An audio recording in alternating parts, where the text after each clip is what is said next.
এই যে ঝরু তালুকদার তারে মার্ডার করছে কেডা স্যার? কেডা? এই উগান্ডা।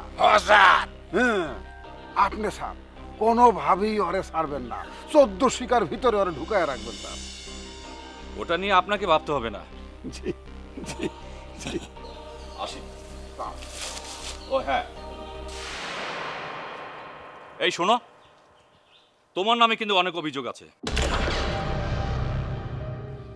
ভালো হয়ে যাও। শুনুন, আপনার এই ছেলেকে সাবধান করে দিন, ওকে ভালো হয়ে যেতে বলুন, নইলে আমি কিন্তু 14 শিখের ভিতরে ঢুকাবো।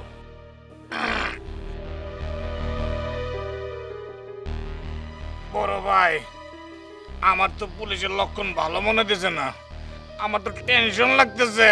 হয় বেটা, টেনশনের কি আছে? আগেই গলা পানিতে নামিস না, ওর কাম তুই চালায় যা।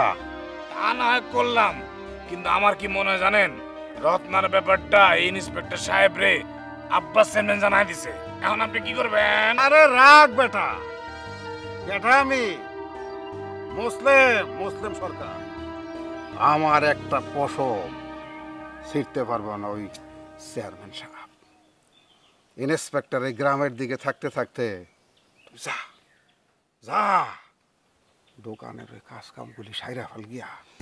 ঠিক আছে বড় ভাই, আমি তাহলে আসি। আসসালামু আলাইকুম।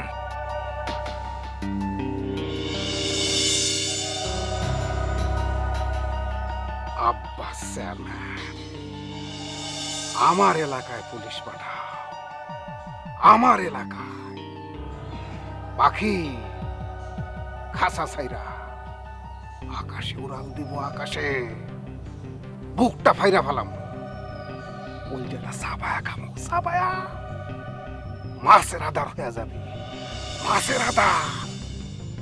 এই যে চেয়ারম্যান সাহেব, এই দাঁড়ান।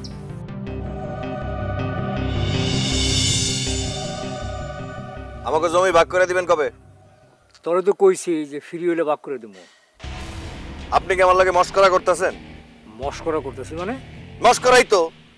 আপনি আমাকে বাড়িতে যাওয়ার টাইম পাইতেছেন আর আমাকে জমি ভাগ করে দেওয়ার টাইম পাইতেছেন না, এটা মস্করা না তো কি?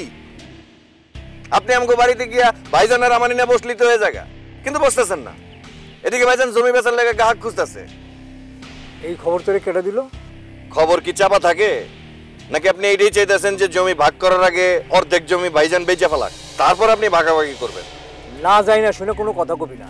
এটা তো জানার দরকার নাই, ঘটনা দেখলেই তো বোঝা যায়। নাহলে এই সময় আমার ভাই জমি বেচার লেগে গায়ে খুঁজবো কে? সেটা তো বাইরে গিয়ে জিজ্ঞেস কর। তারে জিজ্ঞেস করার কিছু নাই, বুদ্ধিটা যে আপনি দিছেন সেটা আমি বুঝতে পারছি। ওই টেডি, মুখ সামলায় কথা কইস। কিসের মুখ সামলায় কথা কমু? আপনি তো একটা ইবলিশ।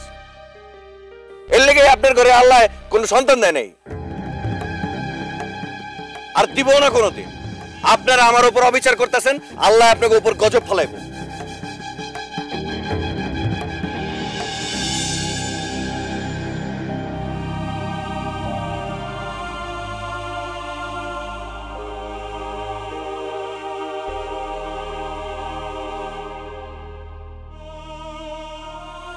কি হইছে? মন খারাপ করে বই রইছে কে? না মন খারাপ হয়, একটু মন খারাপই। ওই ডিস্কো আমার সামনে গতকাল এমন ভাবে কামলো, আমার বুকটা একেবারে হাহাকার করে উঠছে, রাইতে ঘুমও হয় না ঠিকভাবে। কানছে? কেন কানছে? কেন কানছে এখন কেমনে কমু, কানছে ওই। কি কইতাছো? হ্যাঁ ও গেছিল কাশেম মাতবরের কাছে। কাশেম মাতবরের কাছে গেছিল কেন? ওই যে আমাকে দুই ভাইয়ের যে বিবাদ চলতেছে না, ওটা মিটানোর ব্যাপারে গেছিল। তোমার বইনের ঠ্যাংটা না বেশি লম্বা হয়ে গেছে, ঠ্যাংটা ভাঙা দেওয়া দরকার। আসলে হয়েছে কি, একটা বোন তো আমাকে দুই ভাইয়ের বিবাদ দেখিয়া ও সহ্য করতে পারতেছে না। বাহ, বইন কানছে আর সাথে সাথে তুমিও নরম হয়ে গেছো। হ্যাঁ এটা কইতে পারো, একটু নরম হয়ে গেছে। শিল্পের পূজারি তো আমি, আর শিল্পের পূজারি গো মনটা একটু নরমই হয়। একটু শক্ত হও, শক্ত না হলে টেডি কিন্তু পাইয়া বসবো তোমারে। না সেটা না, ভাই তো আমার উপর উপরে যতই শক্ত হই ভিতর দুর্বল হয়ে পড়ি। এই দুটা ভাই বোন রে কোলে পিঠে করে তো আমি মানুষ করছি। তোমার ভালোবাসার কোনো মর্যাদা রাখছে ও? ও চিন্তা করছে একবার তোমার কথা? একটা বাজাইরা মাইয়ারে বিয়া করতে, সেই মাইয়ারে বাড়িতে আনছে, তোমার সম্মানের কথা চিন্তা করে নাই, বংশের সম্মানের কথা চিন্তা করে নাই, গ্রামের দুইটা মাইয়ার সাথে সম্পর্ক করে ছাইরা দিছে। হ্যাঁ, তোমার কি মনে হয় ওর ভালো হইব কোনোদিন? না, একদিক দিয়ে কিন্তু ভালো হয়েছে, ঘরে পোলাপা নাইতেছে। আমরা তো এতদিন লাগায় সংসার করতেছি, পোলাপা হইল না। তার দোষ কি তুমি আমার উপরে চাপাইতেছো? আমার তো মনে হয় দোষটা তোমার দিক থেকে। কি কইলা?